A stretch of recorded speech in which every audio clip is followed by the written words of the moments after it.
A few months ago someone posted a link to an excellent Welsh football podcast called Elis James's Feast of Football on the City message board I use. I'll always be grateful to that person because it's a great listen, and I heartily recommend it to readers of this blog if they have the time to listen to the different broadcasts over the course of the season. Comedian Elis James is a Swansea City fan, but don't hold that against him, because he comes over as funny, likable, and as someone who also knows his stuff when it comes to many aspects of football. However, for me anyway, his two sidekicks Danny Gabidon and Ewan Roberts, who are guests on each podcast, add so much to the show. Both of them are very good in their different ways, and they share a habit of letting you in on behind dressing door secrets more than you're used to hearing from most ex-pros now working in the media. Roberts is the more conventional and serious-minded of the two, but is also impressive in the breadth of his knowledge. He is kidded sometimes by the other two for being a bit of a swot in terms of the amount of research he does before each program. However, it is Danny Gabidon. I don't know if I've mentioned this before, but he's the best defender I've seen play for City, who, contrary to the perception I had of him based on interviews he did when he was a player, is the person who gives the most forthright opinions and is most willing to offer insights into the personalities of some of the biggest names in the game. It's the honest nature of what Gabidon has to say that I am going to concentrate on here. If you listen to the podcasts from the second half of the season in particular, you won't have to wait that long before you'll hear him rubbishing this season's Premier League. According to Danny, the Premier League campaign just ended was of a particularly low standard, with some very ordinary teams down near the bottom of the table. It's a criticism that I've heard quite frequently this season, and, based on what I've seen of it, I've not watched as much of this season's competition as I have done in the past. It's one I agree with.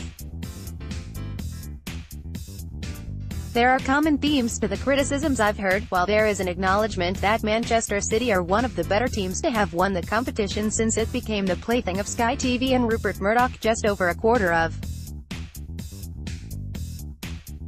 a century ago, and other top sides have made some progress forward, as evidenced by Liverpool's run to the Champions League final. Dig beneath that top layer of quality and it doesn't take long before the gold and silver is replaced by base metal. Although Arsenal need to start producing something soon if they are to continue their membership of the select few that give the Premier League its real star quality, there are 6 clubs which are figured to be ahead of the rest, and below them it's all much of a muchness.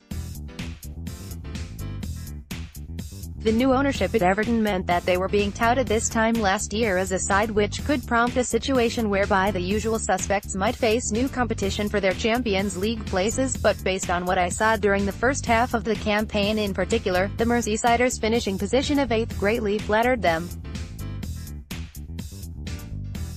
If a side as poor as Everton are able to finish 8th in a league of 20 teams, then it really does give you a big clue as to its strength and depth.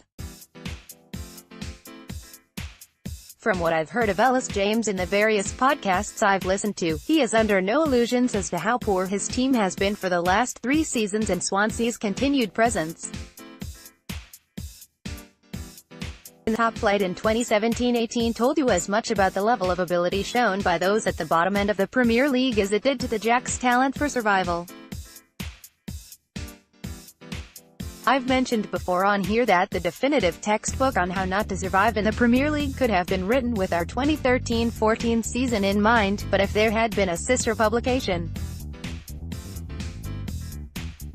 called How to Survive in the Premier League When You're a Small to Middling Club, then it could have been based upon the Jacks' first 2 seasons in the division following their promotion in 2011. When the Jacks came to Cardiff in November 2013 for the first Welsh Premier League derby, it was billed as a bottom-of-the-table clash.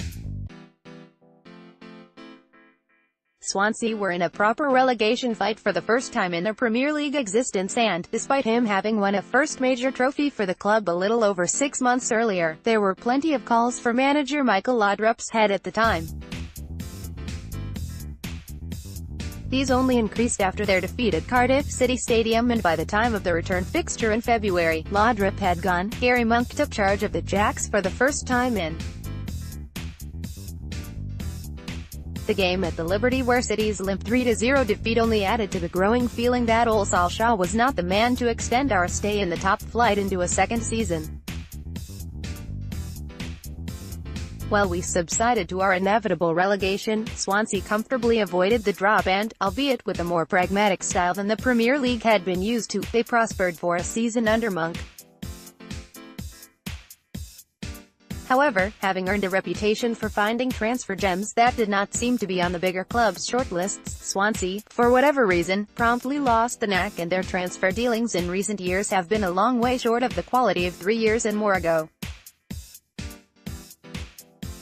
Then you add foreign ownership, which seems to me to have hindered rather than helped, and Swansea's template for survival, which had involved the selling of one top player a year to be replaced by shrewd bargain basement by Premier League standards anyway, simply stopping working, then their subsequent struggles are not too surprising.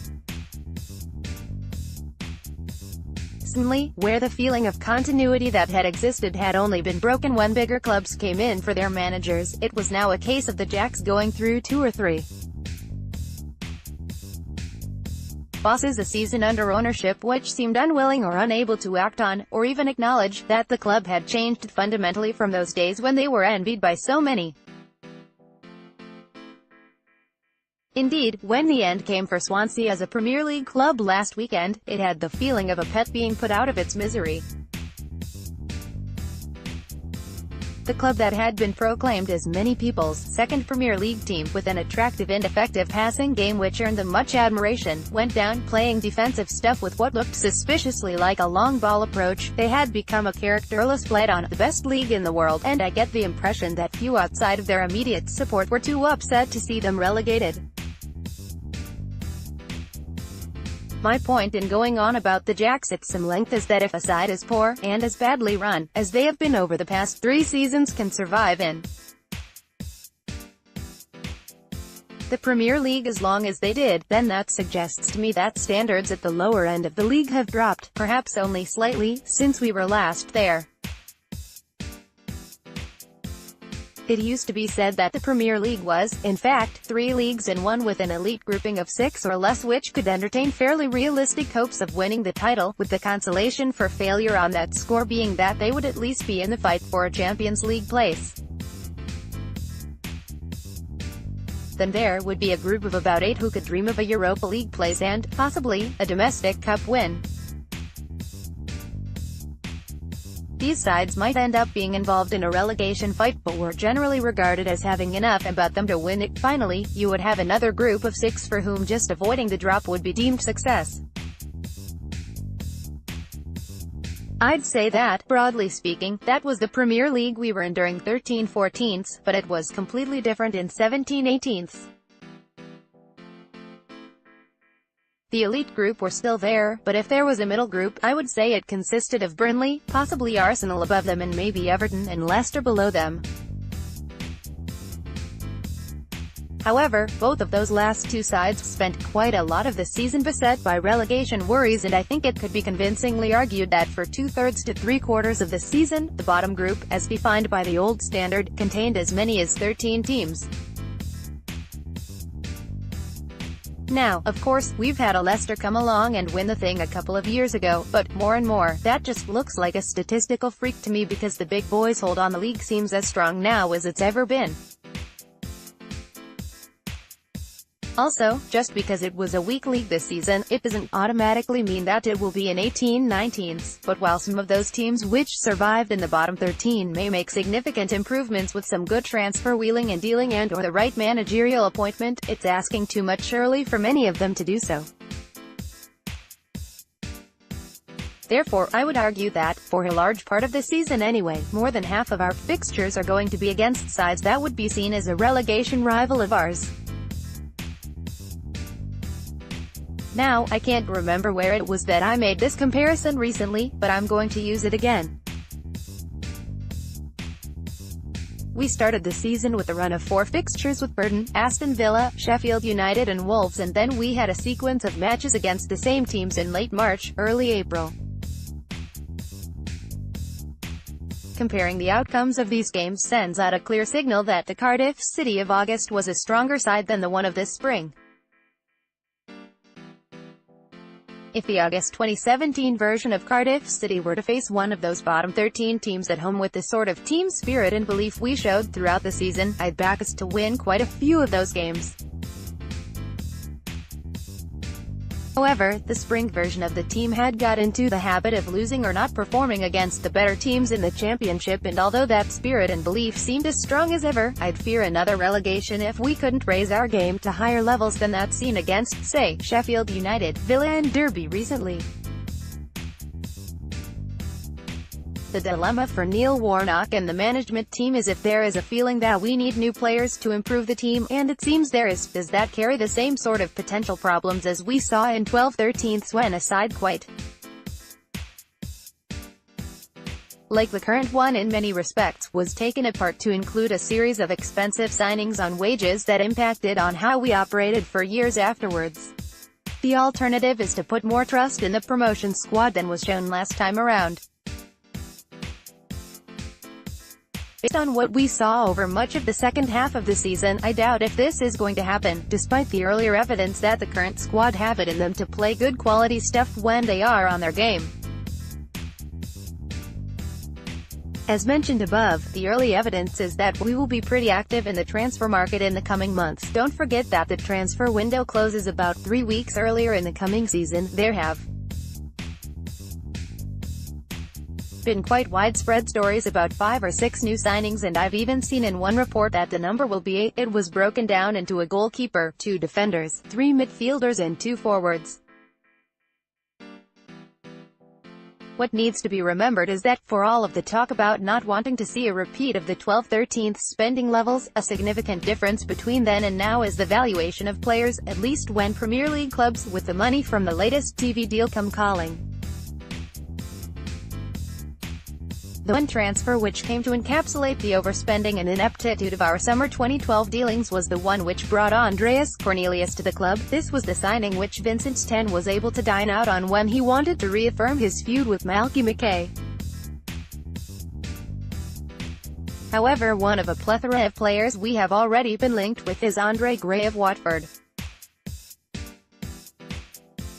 Now, I think he could be a very good signing for us, but the fact of the matter is that, having been a quality championship striker with Brentford and Burnley, he got a reported £18 million move to his current club on the back of one fine season in the top division, Turf Moor.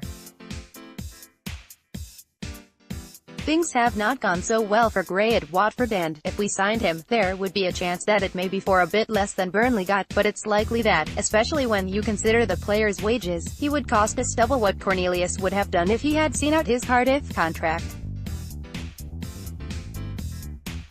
Similarly, if we were looking at 2 players with the career prospects that Gary Medel and Stephen Cocker had when they signed for us, I suspect we would be looking at something like £35 million in transfer fees alone for such a pair of players.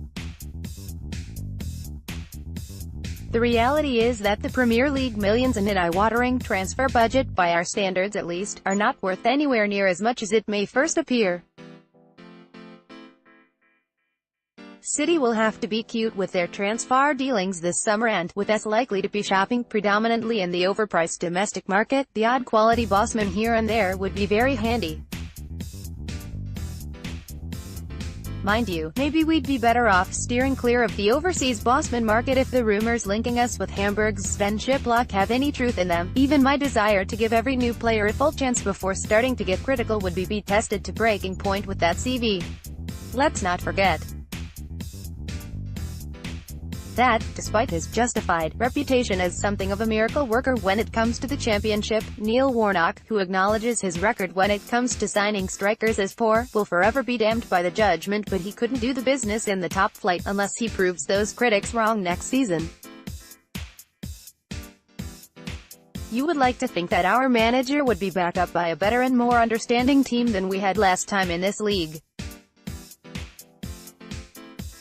Ken Chu seems to be a definite improvement on what went before, and, leaving aside the whole Malky Mackay thing for now, it's to be hoped that Vincent Tan would have learned from the contract dispute which dogged the 13-14 team after it became public knowledge about 6 matches into the campaign. For me, so much is going to depend on the quality of our recruitment this summer and whether it results in a dilution of the mental qualities which proved so valuable for Hassan. Our promotion get it right, and I honestly believe that we can stay up, perhaps quite comfortably, given the likely shortcomings of, perhaps, a majority of the sides we will face.